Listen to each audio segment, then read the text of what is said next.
Donc le titre de ma prédication aujourd'hui, c'est l'amour du disciple. Donc je me suis appuyé sur Jean 13, du verset 34 à 35, où il est dit « Je vous donne un commandement nouveau. Aimez-vous les uns les autres, comme je vous ai aimés. Vous aussi, aimez-vous les uns les autres. À ceux-ci tous connaîtront que vous êtes mes disciples, si vous avez l'amour les uns pour les autres. » Donc on voit évidemment le signe évident, c'est celui qui couronne tous les autres, comme quoi on appartient à Dieu, comme quoi nous sommes les disciples, c'est l'expression de cet amour. Et si on dit à quelqu'un « je vous aime », c'est beau, c'est agréable. Mais si on ne joint pas cette belle parole, ces belles intentions à des actes, quand cette personne est dans le besoin, quand cette personne est pas forcément dans un besoin vital, mais dans une attitude, si on ne manifeste pas ces actes d'amour, quand les paroles qu'on aura pu dire, je t'aime, t'es mon ami, t'es mon frère, ça n'a pas de valeur, ces paroles, ça détruit tout, si on ne joint pas des actes à cela, des intentions. Et donc, vraiment, Dieu nous dit que si on ne fait pas ça, dans la Bible, c'est marqué, c'est clair, à ceux-ci, tous connaîtront que vous êtes mes disciples. Donc c'est une condition, on ne peut pas y contourner si on ne manifeste pas cet amour, si on dit je t'aime et puis derrière on critique la personne ou on s'en fout de lui, on ne s'en préoccupe pas, ça montre qu'on ne remplit pas cette condition-là. Dieu ne fait pas qu'aimer en parole, il a joint à sa parole la preuve de ses actes. Dans Jean 3,16, il nous dit « Dieu a tant aimé le monde qu'il a donné son Fils unique, afin que quiconque croit en lui ne périsse pas, mais qu'il ait la vie éternelle. » Il est allé jusqu'à donner son Fils unique, qui était cher pour lui. Et nous aussi, quand nous devons passer au-delà d'agir pour donner des choses vitales, il ne faut pas hésiter, en tant que chrétien, de donner des choses, de montrer qu'on est capable de donner des choses qui nous coûtent cher, on est capable d'avoir des actions qui nous coûtent à nous, par amour pour les autres, par ce qu'on aime. Et dans ce qu'on aime, c'est ce que Dieu aime. Ce n'est pas forcément les frères de famille, ce n'est pas forcément nos voisins, ce n'est pas forcément juste nos connaissances. On doit être capable de le faire aussi pour des gens qu'on ne connaît pas, pour des gens qui ont des mauvaises attitudes envers nous. On doit être capable, malgré face à cela, de manifester l'amour. Parce que Dieu, c'est ce qu'il faisait.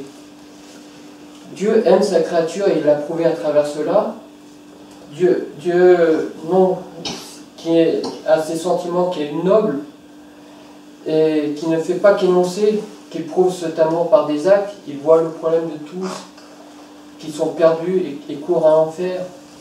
Et des paroles d'amour n'auraient pas pu suffire pour délivrer des griffes de Satan, cette humanité, ces gens qui sont perdus. Dieu l'a fait en donnant son Fils qui est passé par la croix pour nos péchés, pour les péchés de ceux qui vont être encore sauvés. Et donc, il nous a prouvé ça pour qu'on puisse échapper à cette mort éternelle. Et par la foi en Jésus, qui nous pardonne, nous, on est purifiés de tout péché, par cet amour. Dieu lui-même, qui est notre modèle parfait, en ce qui concerne l'expression de l'amour, Dieu nous enseigne et que ses disciples aimaient comme lui, d'une manière désintéressée, sans regarder à soi-même, mais au bonheur de l'autre. Jésus ne cherchait pas ses intérêts, il cherchait le bonheur de chacun qui est ici-bas, et nous devons faire pareil. L'amour selon Dieu ne calcule pas par ses propos, ses intérêts et d'autres. L'amour selon Dieu se préoccupe de ce qui peut être fait pour notre prochain, qui soit entouré d'amour et d'attention. Dans Romains 12,9, que l'amour soit sans hypocrisie, c'est écrit. Sans hypocrisie, c'est pas un amour calculateur, un amour qui fait pour avoir des récompenses dans le ciel, c'est un amour qui fait parce qu'il aime Dieu. Et dans Jean 13, nous lisons aussi, il a demandé à ses disciples de donner la preuve qu'ils sont en Jésus-Christ par l'expression de leur amour mutuel, en prenant le modèle parfait, l'amour de Jésus.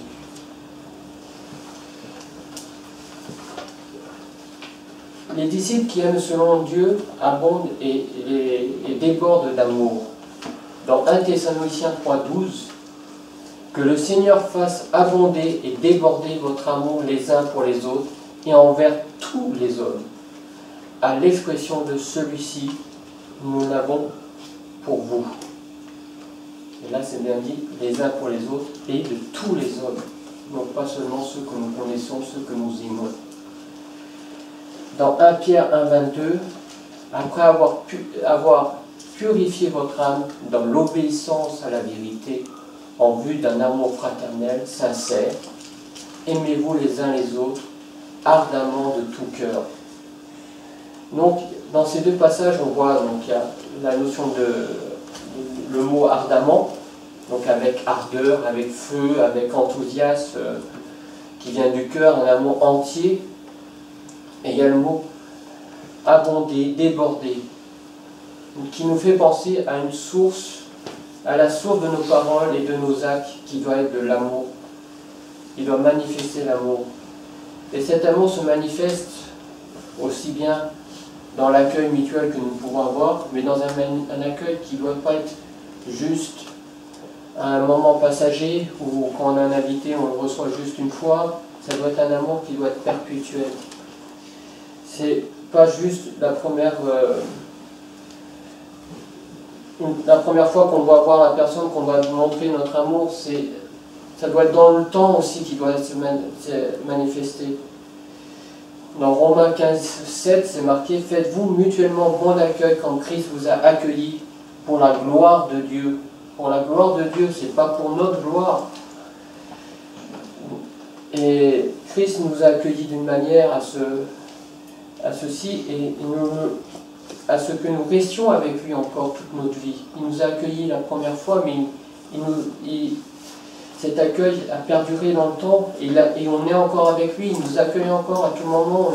Il est dispo pour nous et nous aussi on doit être dispo les uns pour les autres par amour. Les disciples qui aiment selon Dieu entretiennent une relation parfaite, puisqu'on cherche la perfection, on l'a à travers Jésus. Et dans Colossiens 3,14, par-dessus tout, revêtez-vous de l'amour et le lien qui est le lien de la perfection. Donc c'est par l'amour que l'on peut arriver à la perfection. Si nous sommes des disciples de Jésus-Christ, alors nous exprimerons l'amour d'une manière parfaite. L'expression de l'amour selon Dieu produit des liens parfaits, une communion parfaite, par un amour débordant, un amour désintéressé, un amour qui accueille.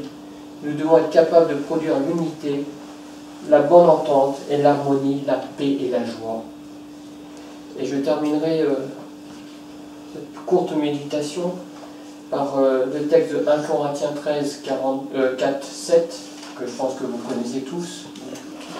Il dit simplement, l'amour est patient, l'amour est serviable, il n'est pas envieux, l'amour ne se vante pas, il ne se enfle pas d'orgueil, il ne fait rien de malhonnête, il ne cherche pas son intérêt, il ne s'irrite pas, il ne médite pas le mal, il ne se réjouit pas par l'injustice, mais il se réjouit de la vérité.